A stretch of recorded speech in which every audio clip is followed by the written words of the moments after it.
Lembre-se, se você agir com dignidade, pode não consertar o mundo, mas tenha certeza de uma coisa: na Terra haverá sempre um canalha a menos. E ao final desta edição de notícias, Gil Gomes lhes diz: bom dia.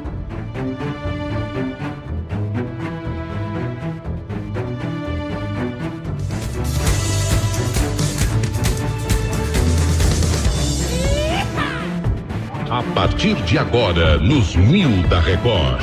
Tradição, credibilidade. No ar, o maior repórter policial do Brasil, Gil Gomes. A saudade o matava. Quanto mais o tempo passava, mais ele lembrava. Disseram no começo para ele que o tempo seria o melhor remédio, que o tempo cicatriza qualquer ferida de amor, que o tempo passando cicatrizava. Será? Ele acreditou, mas o tempo foi passando, o tempo foi correndo e a saudade aumentando. Ele, dia e noite, lembrava dela.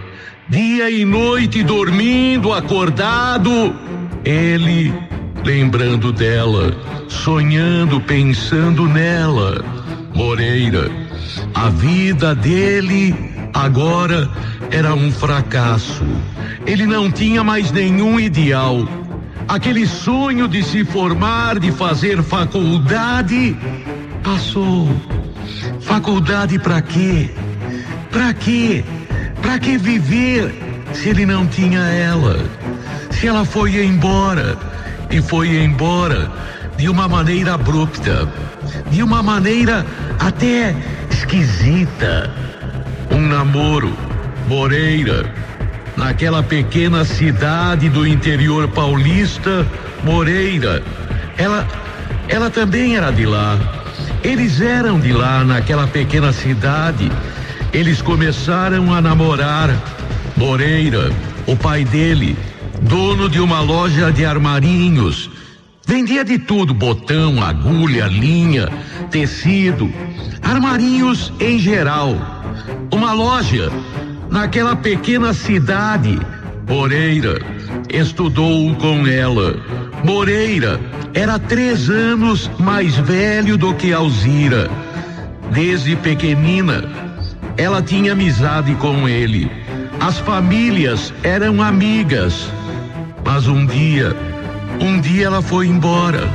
Um dia, simplesmente, ela foi embora.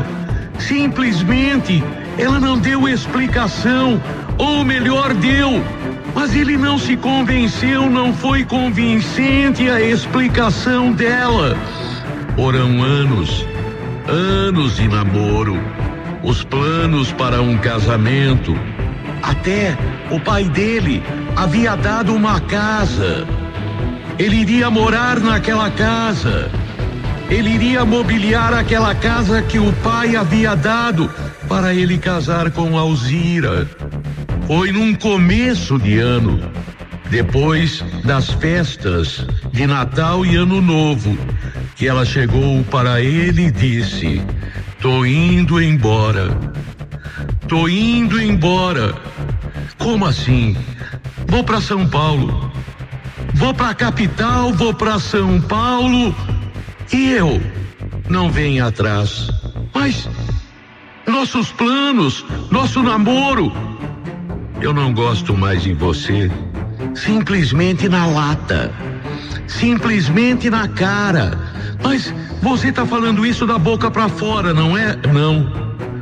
Acabou. Moreira, acabou. Há muito tempo eu venho planejando isto. Nosso amor terminou. Não, eu gosto de você. Mas eu não gosto. E simplesmente no dia seguinte, de ônibus, ela veio para São Paulo. A família dela não sabia para onde ela tinha ido. Com o tempo, a mãe dela mudou, o pai dela mudou, a família dela mudou. Moreira, ele na expectativa, um dia ela vai voltar. Ele nunca mais namorou ninguém. Não tinha vontade nem de sair, nem de ficar. Ele só lembrava dela. Trabalhava na loja do pai, mas sempre com o pensamento distante, sempre com o pensamento longe. Quando o carteiro passava, e passava diariamente, ele seguia com sofreguidão os passos do carteiro na expectativa, na esperança de uma carta, um telegrama. Nunca uma só palavra. Ele tentou no começo localizá-la, enquanto a família dela ainda morava na pequena cidade deles. Ele ainda tentou localizá-la, mas a mãe dela, eu também não tenho notícias, dizia ela. Deveria ser mentira. Ela deveria ter dado ordens para que a mãe falasse isso, para não dar o endereço, o telefone dela. 4 anos, 5 anos, 6 anos. Moreira, ao completar 30 anos de idade, Moreira, no seu aniversário, chorou. Sentou no banco da praça em que ele e ela sentaram tantas vezes, trocaram beijos tantas vezes. E Moreira chorou. 30 anos. Ele não era mais menino.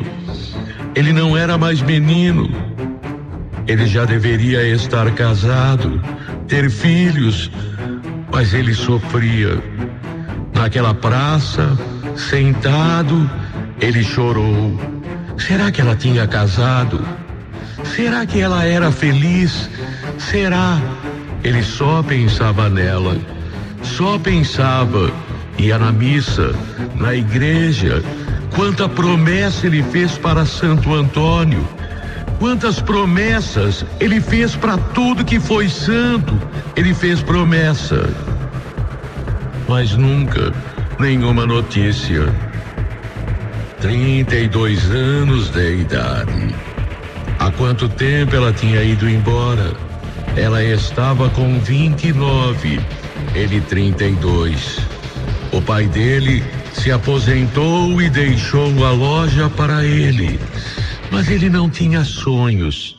Ele não tinha expectativa de progresso, de aumentar a loja, de negociar melhor. A loja. Abriram mercados na cidade, na pequena cidade, supermercados que vendiam mais barato os artigos que o armarinho dele vendia. Mas ele nunca ligou. Para ele qualquer coisa estava boa. Ele passa a morar sozinho. Ele fica morando naquela casa que o pai deu para quando ele casasse. Ele precisava saber dela. Durante anos, quase uma década, durante anos, quase 10, ele viveu na saudade. Saudade que não curava, que não passava. Era uma doença progressiva. A saudade cada vez maior. Toda a música lembrava dela, toda a estrela, toda a chuva, todo o sol, todo dia, toda hora. Tudo lembrava. Ele, com 34 anos de idade, fazia muito tempo, ele ia à procura dela. Ele decidiu, ele ia à procura, mas procurar aonde? A família dela havia mudado para uma cidade perto de São Paulo, Francisco Morato. Ele veio, a mãe dela o recebeu e falou: filho, esquece. Ela está em outra. Ela vem de vez em quando aqui. Muito de vez em quando ela mora ali, perto da Praça Marechal Deodoro. Mas ela, quando eu falo de você, ela ri, ela dá risada. Esquece, meu filho. Mas ele tinha que vê-la. Ele tinha que ouvir ela falando da própria boca, da boca da sua pessoa amada. Ele queria, não queria, mas ele queria saber dela. Por quê? Será que ela lembrava dele pelo menos de vez em quando? Ela casou? Ela casou? Perguntou ele. Não casou. Ele, onde é a Praça Marechal? Santa Cecília. Ele, ali tem muita rua. Alameda Nótima, Alameda Glete, Avenida Angélica. Tem muita rua. Tem muita rua. Aonde será? Ele noite e dia vagueia por ali. Ele noite e dia andando de lá para cá. Ele encontrou Alzira, a mulher de sua vida, parada numa esquina. Ridícula.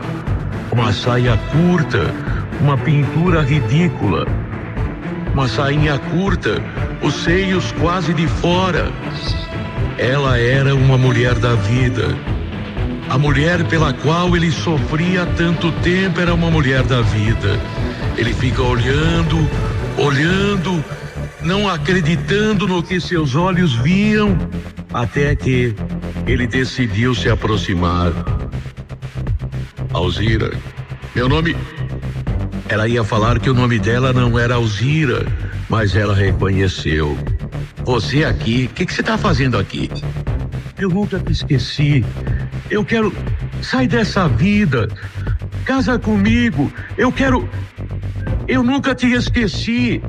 Ela riu e chamou uma colega dela que estava perto. Esse daqui foi meu noivo. Ele tá querendo que eu case com ele. Ele tá querendo que eu case com ele.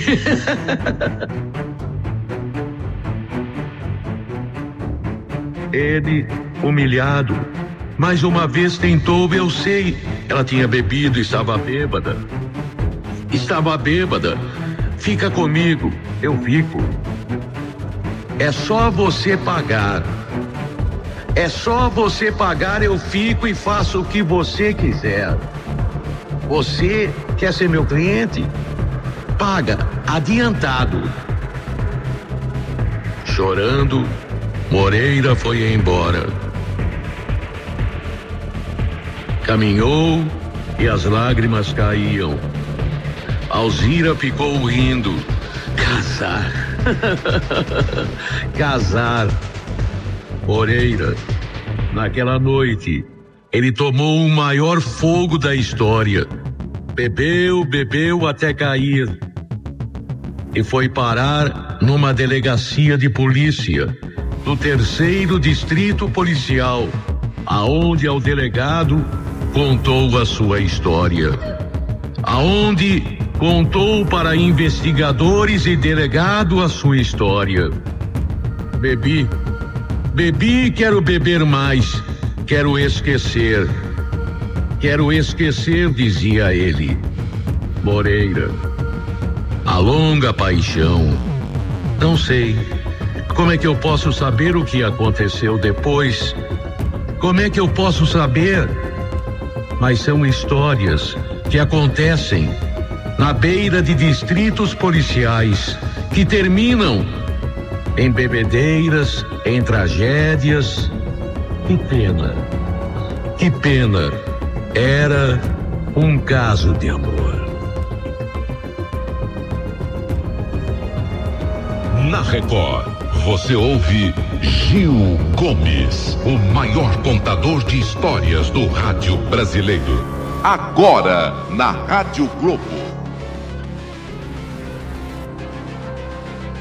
Ronda 1100.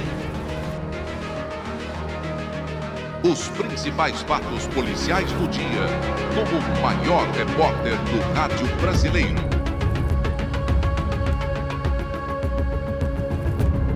Gil Gomes. Ronda 1100. Boa noite.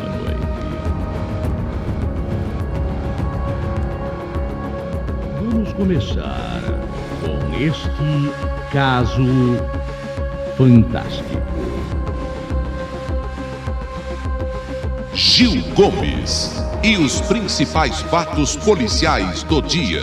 Bem, vamos continuando. Caso fantástico.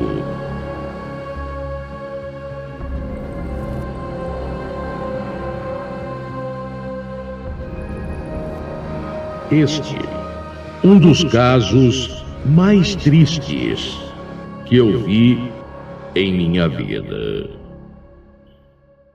Aconteceu na área do Jabaquara, ali mais para o lado de Americanópolis, Vila Clara.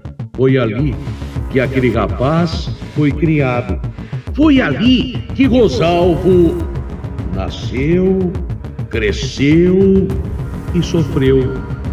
Rosalvo, parece que tem gente que vem ao mundo para sofrer.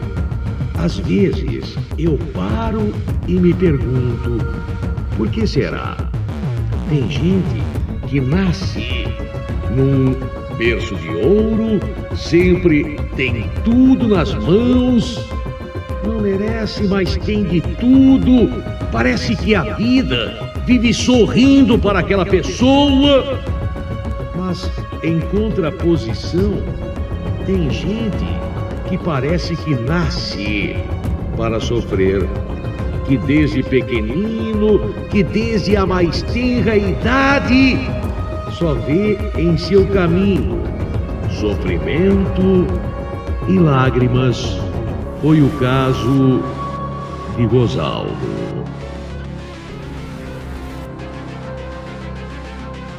Desde menino, menino negro, menino pobre, menino criado sem uma alimentação muito boa.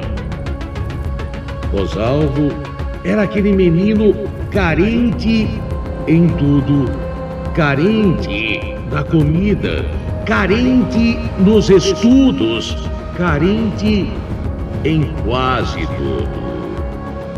A única coisa que ele possuiu na vida, e possuiu mesmo, teve mesmo, e se orgulhava disso, era o carinho e o amor de sua mãe. Pobre mãe, pobre Dona Zulmira, uma senhora batalhadora, lutadora, uma mulher que sofria pelos filhos, uma mulher que aturava tudo, que engolia tudo pelos filhos. Eram 6 filhos, 3 homens e 3 mulheres. Eram 6 crianças que sofriam com a mãe. E sofriam porque o pai era um vagabundo bêbado. Porque o pai não queria nada com o trabalho e só se embebedava.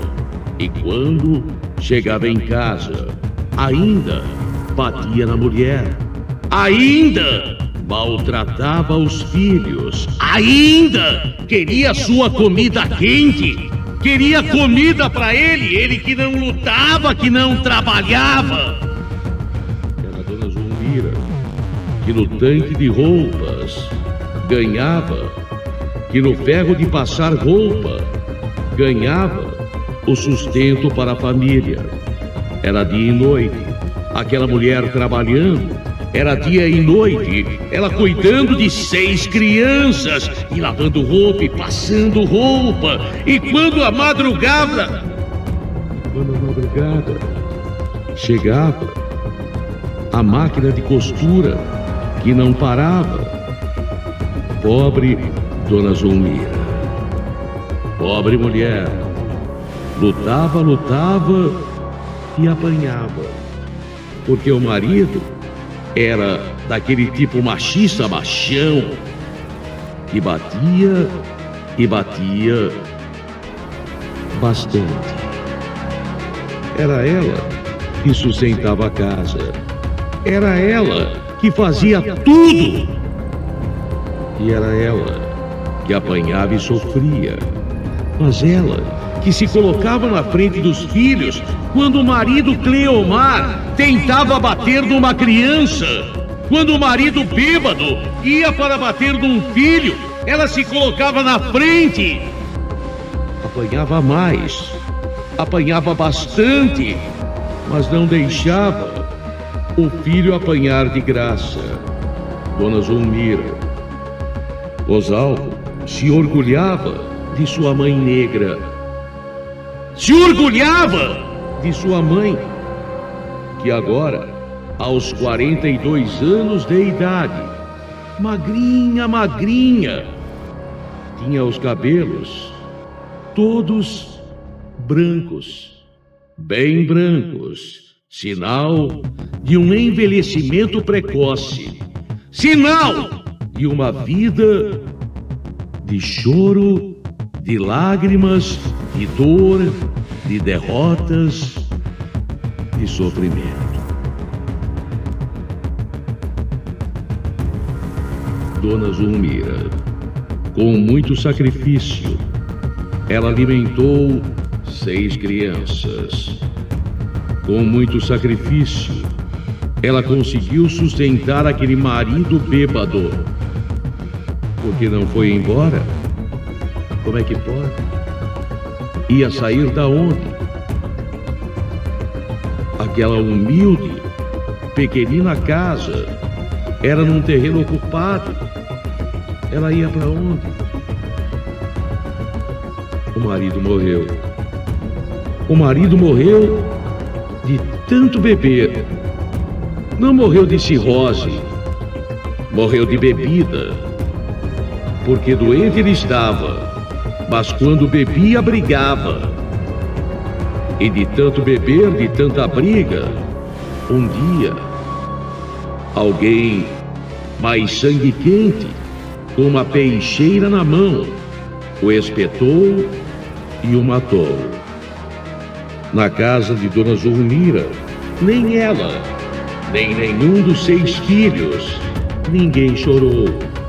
A morte do pai não foi uma tristeza, foi a libertação de tanto sofrimento. Mas a vida foi castigando. A menina mais velha, a filha mais velha, se perdeu aos 14 anos e aos 16 se prostituía e foi morta. Um outro filho sumiu no mundo quando era menino. Ninguém nunca mais soube dele. E assim a vida corria. Aos 42 anos, Dona Zulmira era uma velha. Dona Zulmira, ela falava até arrastado. Ela falava, sabe aquele jeito de pessoa que sofreu a vida toda e fala baixinho? Parece que eu nasci só para sofrer. E parecia mesmo. Dores no peito, levada para o hospital do Jabaquara, Dona Zulmira, ela teve um princípio de infarto. Tinha um problema no coração. Os filhos choraram, principalmente Rosalvo. Rosalvo era aquele menino trabalhador, quando podia, quando tinha emprego, quando aceitavam o garoto em fase de exército. O garoto negro e sem estudo, que era difícil encontrar trabalho. Mas ele queria trabalhar. Ele queria trabalhar. Foi ele que socorreu a mãe. Ela ficou internada um dia e saiu. E o médico deu a receita. desses remédios para sua mãe. Tem que tomar os remédios, senão ela morre. Voltaram para casa. Os remédios. Comprar. Com o quê? Comprar como? Aqueles remédios. Rosalvo saiu com a receita. Rosalvo foi a uma farmácia e pediu, pelo amor de Deus, e pediu ao farmacêutico, pelo amor de Deus, me faça fiado, eu não sei o nome do remédio, me parece que era digoxina, algo assim, para o coração, não sei, mas era um remédio que não era barato. O farmacêutico deu risada dele. Fiado? Como ele poderia vender? Ele vai em outra farmácia, a mesma coisa.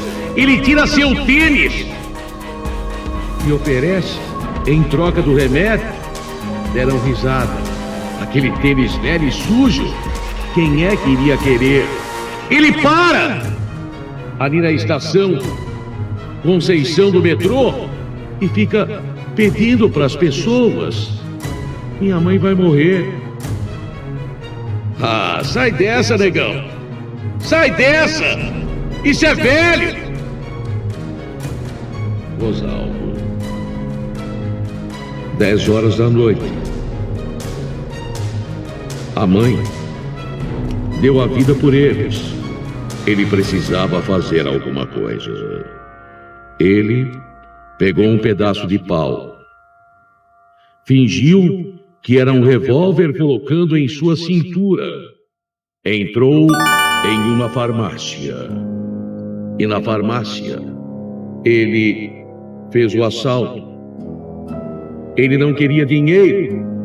Ele queria remédio, ele queria aquele remédio. Mas o balconista jogou o dinheiro para ele, ele pegou, saiu. E foi em outra farmácia comprar o remédio. Que remédio? Cadê? Cadê a receita? Ele havia deixado na primeira farmácia, onde ele assaltou, a receita ali. Ele voltou para casa com o remédio. Ele lembrava o nome. Mas a polícia já o esperava.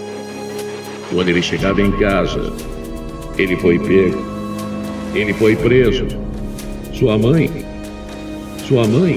ouviu aquela gritaria de "para que é polícia!"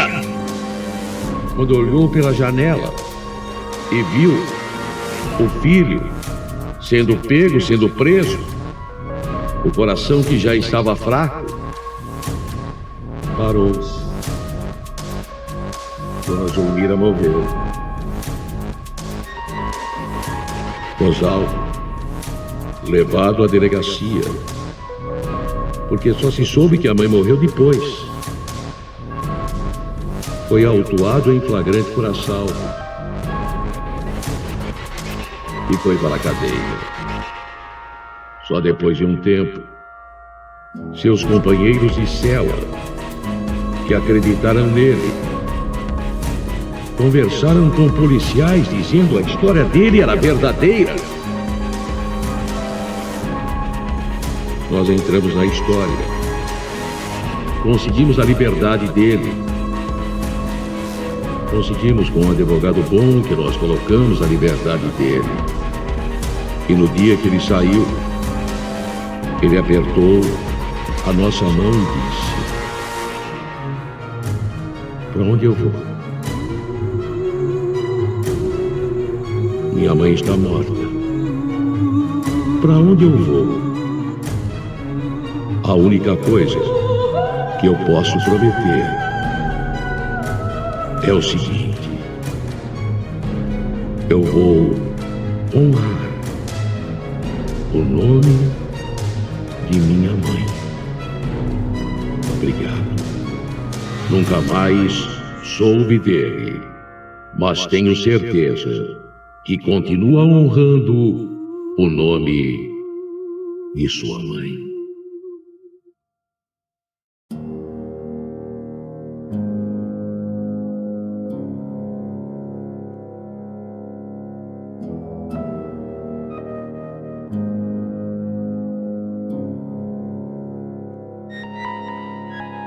A Rádio Globo está apresentando Ronda 1100, com Gil Gomes.